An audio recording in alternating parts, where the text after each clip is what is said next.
नमस्कार, city post live में आपका स्वागत है। मैं हूं आपके साथ वसीर। पिछले दिनों आपने देखा होगा एसटीटी अभ्यर्थियों पर पटना के डाक बंगला चौराहे पर किस तरह से पिटाई का मामला सामने आया था। वो वीडियो काफ़ी वायरल भी हुआ था। पटना के जो एडीएम हैं के सिंह पर जांच भी बैठाई गई थी। खुद तेजस्वी यादव ने प्रेस कॉन्फ्रेंस करके कहा था कि जो दोषी होंगे उन पर कार्रवाई हम जरूर करेंगे, लेकिन इस पर अब फैसला आ गया है।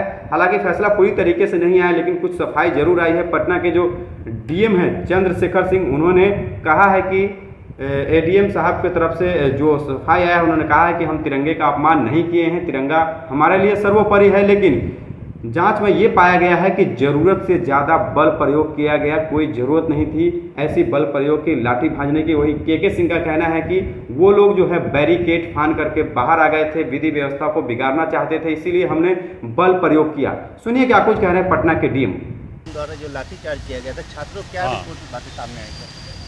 ये जो रिपोर्ट आई है उसमें बोला गया है कि बताया गया है कि 2 बिंदुओं पर कमी सामने आई है, जिसमें कहा गया है कि जो झंडा लिए हुए था एक आदमी, तो उस समय अतिरिक्त सावधानी बरतनी चाहिए थी झंडा को देखते हुए। और हालांकि एडीएम साहब ने अपना पक्ष जो रखा उसमें कहा है कि झंडा हमारे देश की आन बान शान है और उसका अपमान का सवाल ही नहीं उठता है, उन्होंने इस बात को कहा है। लेकिन फिर भी अतिरिक्त सावधानी बरतना चाहिए था, ऐसा जांच टीम ने माना है।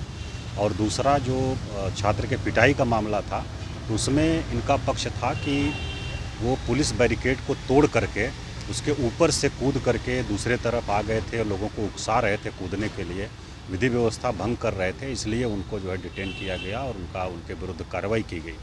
तो उसमें भी जांच समिति ने माना है कि जो बल प्रयोग किया गया वो गैर जरूरी था, उसको डिटेन कर लेना चाहिए था और डिस्प्रोपोर्शनेट फोर्स इस्तेमाल किया गया, मतलब कि ज़रूरत से ज़्यादा बल का प्रयोग किया गया, ये जांच समिति ने माना है। तो इन 2 बिंदुओं पर हम लोगों ने स्पष्टीकरण किया है अपर समर्था विधि व्यवस्था से, और उनका जवाब आने के बाद जो नियमानुसार उचित होगा वो कार्रवाई होगी। तो सुना आपने पटना के डीएम को, जो ये कह रहे हैं कि उनसे स्पष्टीकरण मांगा गया है, उनका जवाब आता है, उसके बाद जो विधि संगत कार्रवाई होगी वो की जाएगी। लेकिन अब देखना होगा कि अब पटना के एडीएम सही में नपेंगे।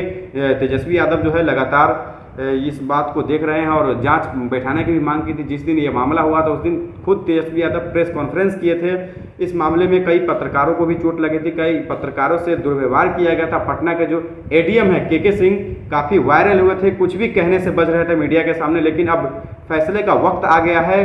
अब कहीं ना कहीं पटना के एडीएम के लिए मुश्किलें हो सकती है और उनको जवाब देना है कि वो क्यों ऐसा किए। लेकिन अब उनके तरफ से कहा गया है कि हमने कोई तिरंगा का अपमान नहीं किया है। जो व्यक्ति पिट रहा था, जमीन पर लेटा हुआ था, उसके हाथ में तिरंगा था और उस तिरंगे को हाथ में वो व्यक्ति लेकर के नीचे जमीन पर लेटा हुआ था। ऊपर से पटना के जो एडीएम थे वो लाठी भांज रहे थे, अनाधून लाठी जहां भी लगे कोई मर्जी नहीं। लेकिन बड़ी ही बेरहमी से पटना के जो एडीएम है वो छात्र की पिटाई कर रहे थे। अब देखना होगा क्या कुछ कार्रवाई होती है, आने वाले वक्त में पता चलेगा। फिलहाल इस खबर में नहीं बन रहे हमारे साथ। धन्यवाद।